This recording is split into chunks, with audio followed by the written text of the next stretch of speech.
So, Battle Beast versus Thragg. These are one of those matchups that sounds like a fan hype until you actually look at the evidence. Because once you do, you kind of realize this fight is going to be spicy. One thing becomes obvious. In the entire Invincible universe, Battle Beast is basically the one character who ever felt like a legitimate direct rival to Thragg in pure combat. This is not Nolan, not Mark, not Conquest, or any other high tier Viltrumite. Battle Beast today is the only one who seems to have come close to defeating Thragg. And obviously, if you read the comics, you know there's other characters who can come quite close, and obviously you know how Thragg died, but that's not the point of this video. We're going to get straight to analyzing Battle Beast, and I'm going to break down exactly why that is in this video. We'll be comparing how they fought, how they survived, their clashes, defeats, what they've done in the past, and etc, and why till today their clash is still the clearest proof that Battle Beast stood closer to Thragg than almost anyone else did. And with that being said, before diving into the video, make sure to leave a like, share, and I want to hear your take on this. So we know in Battle Beast's first encounter with the earthly heroes, he overwhelmed and nearly killed Invincible during the first encounter, as well as brutally defeating multiple Earth heroes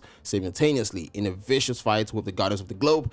I mean, it was a vicious fight for the Guardians of the Globe, but for Battle Beast, it was an unworthy fight. He often toys around with his opponents mid-fights, showing a massive power gap, always asking for more. Most of the time, he leaves the battle voluntarily because opponents were too weak to satisfy his thirst for glorious battle. Physically overpowered, Invincible with ease in early encounters, capable of tearing through beings with superhuman durability like the Viltrumites, matched and traded blows with Viltrumite's top-tier strength benchmark in the verse. We are talking about Thragg level. Not even Conquest can hold him back.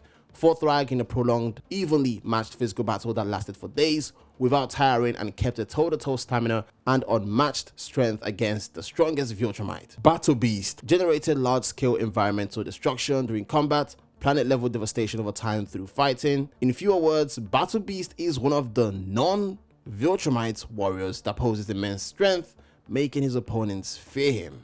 His hunger for violence developed after he fought in a massive war in his home planet, Dawn, and this was the genesis of his thirst. After defeating every worthy opponent in his planet, he became unfulfilled, restless, mentally unstable in a warrior sense, which technically can be seen as a curse because he had no equal left. His life lost meaning. He now roams the universe looking for a stronger opponent, a fight worthy to kill him. He's easily made Viltrumites bleed, a huge feat in Invincible scaling, ripped apart Viltrumite's opponent with his bare hands. His claws and physical strikes can penetrate Viltrumite durability. He has also inflicted severe damage on Thragg during their fight, as he never stops seeking for Viltrumite. He sees it as an opportunity for a worthy battle, and has in multiple occasions demonstrated that most Viltrumites are beneath him, pushed Thragg to the point of severe exhaustion and damage, forced Thragg into a hard-fought battle and not an effortlessly won victory. In short sentence, Battle Beast is not just about strength and damage and raw combat dominance. His durability and endurance is something that should be marveled. He survived extended combat against top-tier opponents without showing signs of slowing down. I am talking about Emperor-level opponents like Thragg. He got himself in a mid-fight just to make the fight fair.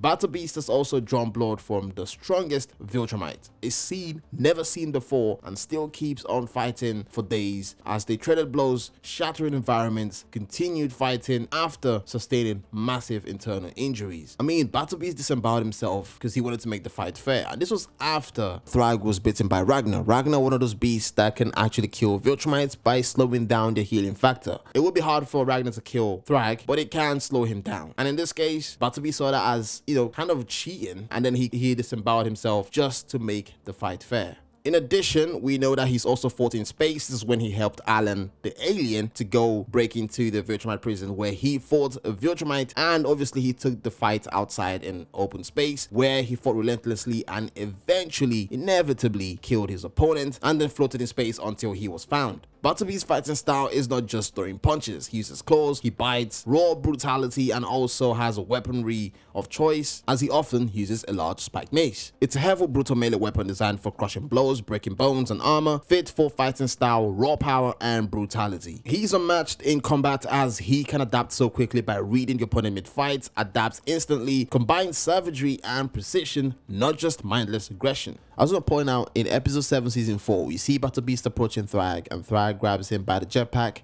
and then tosses him out into space.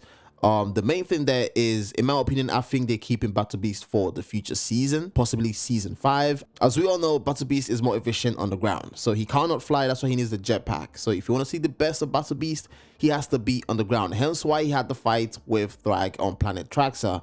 That's the planet where Nolan left for after he left Earth. And so obviously, from the previous episode, Battle Beast wasn't in his full mode. His jetpack was stripped off him and he was tossed in the middle of space. I don't really think that's a fair fight. You know what I mean? So if you want to see the true scale of Battle Beast, he has to be on the ground. And I think we might see more of him in Season 5. I also want to point out that we've got issues with power scaling in Invincible, where Alan the Alien, a couple episodes prior, you see him taking 2 to 3 Viltrumites with ease, and then a few episodes later, you can see him struggling with 1 Viltrumite. I'm like, well, what's going on here? Because he was easily tanking his Viltrumites a couple episodes before.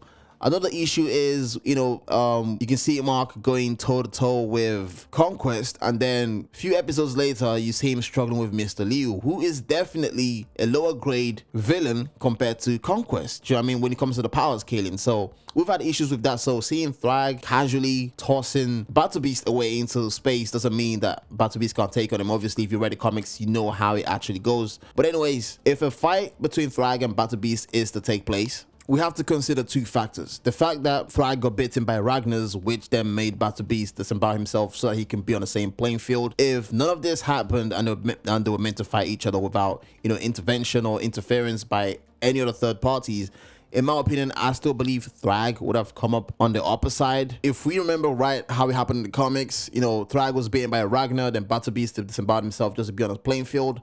Battle Beast kept on biting Thragg as the fight went on for days and for days, and then eventually Thragg killed him by ripping his heart out. In that case, they are now both on the same playing field because they both had sustained injuries. They went on with the fighting, but Thragg still ended up beating him. So, with that being said, who do you think would have won the fight? Without the injuries, without any third parties or interference, do you think Battle Beast would have come up on the edge, or do you think Thragg would have had the upper hand? Let me know down in the comment section below what you think. Smash the like button, share with your friends. I'm going to catch you guys on the next one. We out.